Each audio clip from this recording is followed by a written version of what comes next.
Hola, soy Pablo Matamala y aquí estamos con un nuevo video de esta serie sobre levantamiento, gestión y gobernanza de riesgo.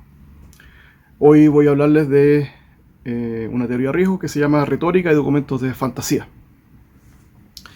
Esta teoría fue planteada por Clark en el año 2001. Él hizo un análisis de un famoso caso que voy a tocar en un par de láminas más sobre el caso del Exxon Valdez, que tal vez a muchos les suene. Él planteó esta teoría y lo que nos indica es que muchas veces existen planes de contingencia que en realidad se elaboran básicamente como una ficción, más bien orientada a solucionar o plantear soluciones más por voluntarismo que por realidad en el fondo, y más bien corresponden a la redacción de lo que se quisiera que ocurriera en una situación de descontrol o cuando algo sale mal. Él plantea que estos documentos a veces las organizaciones los usan más bien para tranquilizar o responder a expectativas de autoridades internas o ciertos públicos objetivos que ellos tengan, y solamente con el objeto de tratar de demostrar de que están o que es posible controlar situaciones que potencialmente serían incontrolables y que pondrían en riesgo a la instalación o el medio en torno a él, a ella. Dice este señor que este tipo de planes o documentos surgen generalmente cuando se implementan cambios que son radicales, disruptores.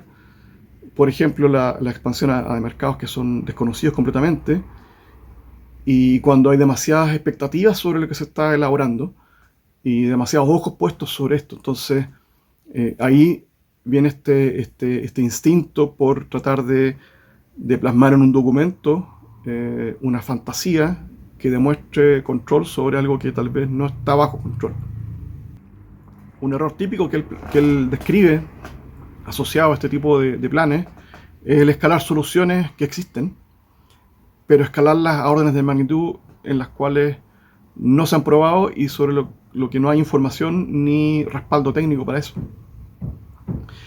Y lo más importante, dice el autor, es que básicamente son un tremendo problema porque prometen algo y no cumplen, tal como lo hemos hablado en un par de otras situaciones, pero aquí nos enfocamos en los documentos y estos planes que generen una falsa sensación de seguridad y empiezan a contagiar, y la organización empieza a actuar como si estos posibles riesgos están controlados cuando no lo están, y la actitud y percepción de la gente cambian, y cuando ocurre un desastre, la organización está completamente mal preparada para enfrentarla.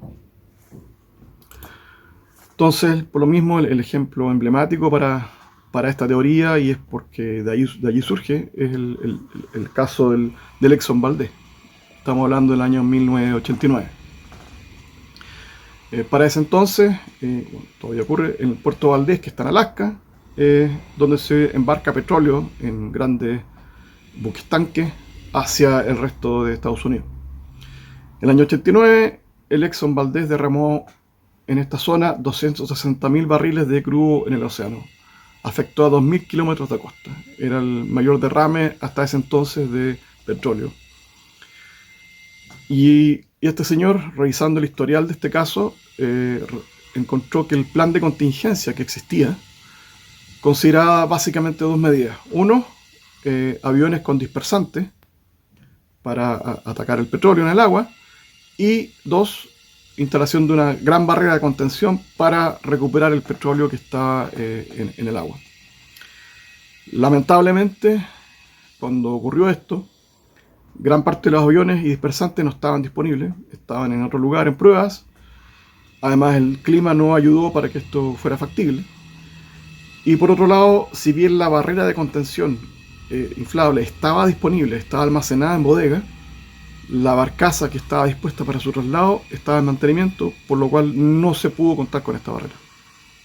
Entonces, lo que estaba previsto en el plan no estaba disponible para enfrentar justo el evento que se describía en ello. Bueno, el autor de esta teoría también revisó en mayor profundidad el plan de contingencia y le llamó la atención particularmente un hecho, y es que el plan indicaba que en caso de un derrame mayor de petróleo, el plan describía y asumía de que era posible recuperar el 65% del petróleo derramado si este era menor a 200.000 barriles. Este autor fue un poco más allá y no se quedó solo con lo que decía el plan, sino que empezó a investigar si existían experiencias hasta esa altura de pruebas reales a esa escala con derrames de petróleo. Y se encontró que esto no existía. Solo encontró pruebas de investigación, en el fondo, de ciertas universidades en que habían, en condiciones óptimas de clima, con mar tranquilo, con equipo de última tecnología y con derrames muy menores, muy controlados, porque eran hechos a propósito para investigación. El año 1987 se había hecho esto, donde solo se logró recuperar entre el 10 y el 20% del petróleo. Entonces, él lo que dice, ¿de dónde se sacó la información o los antecedentes para respaldar una potencial recuperación de hasta un 65% en un derrame de hasta 200.000 barriles? No había tal respaldo. Era básicamente una fantasía.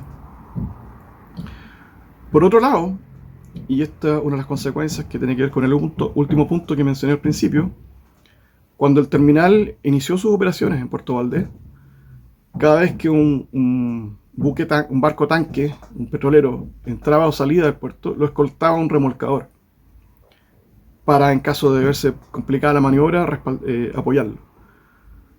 Pero a raíz de estos planes de contingencia que se elaboraron, se consideró que, dado que el riesgo de derrame o estaba controlado o era muy menor, la verdad es que no se requería el apoyo del remolcador y este fue eliminado. Entonces, comparando ahora lo que dice la teoría versus lo que recién describí como parte de este caso, la teoría nos habla de que hay planes que son ficción, que son básicamente una expresión de deseo, más que estar basados en antecedentes reales. Y lo que vimos en este caso es que el plan consideraba la presencia de aviones, dispersantes, barreras, etc. Y ninguno de estos elementos estuvo disponible cuando ocurrió el desastre. La teoría nos dice también que estos planes muchas veces se orientan a un público objetivo para demostrar control sobre una situación potencialmente no controlable. Y claro, en este caso estos planes estaban básicamente orientados primero a cumplir los requisitos de las autoridades y también del público, que en ese tiempo estaba bastante sensible a este tipo de eventos. Lo otro que dice esta teoría, ¿no es cierto?, es que muchas veces se tiende a escalar soluciones a órdenes superiores sin tener el respaldo técnico adecuado. Y aquí también había expectativas demasiado optimistas sobre el potencial control de derrame, y la experiencia que había era muy menor respecto al tamaño al control de derrames de ese volumen. Y lo que nos decía hace un poco rato, que uno de los grandes problemas de este tipo de documentos es que prometen y no cumplen, y que generan una falsa sensación de seguridad.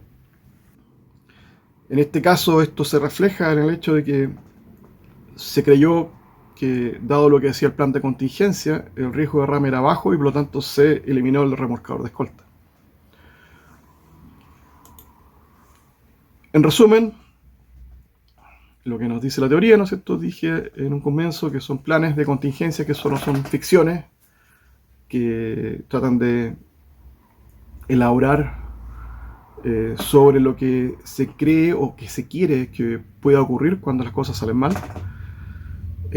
Más bien son documentos que están orientados a satisfacer o a tranquilizar las expectativas de ciertos públicos objetivos, y tratan de demostrar de que se está en control de situaciones que potencialmente ponen en un riesgo mayor a las instalaciones asociadas a esta organización. Y suelen surgir cuando se implementan programas con cambios radicales. Un error típico en este tipo de casos es escalar soluciones a órdenes superiores sin tener el respaldo técnico para eso, y que El problema es que prometen y no cumplen y generan una falsa sensación de seguridad.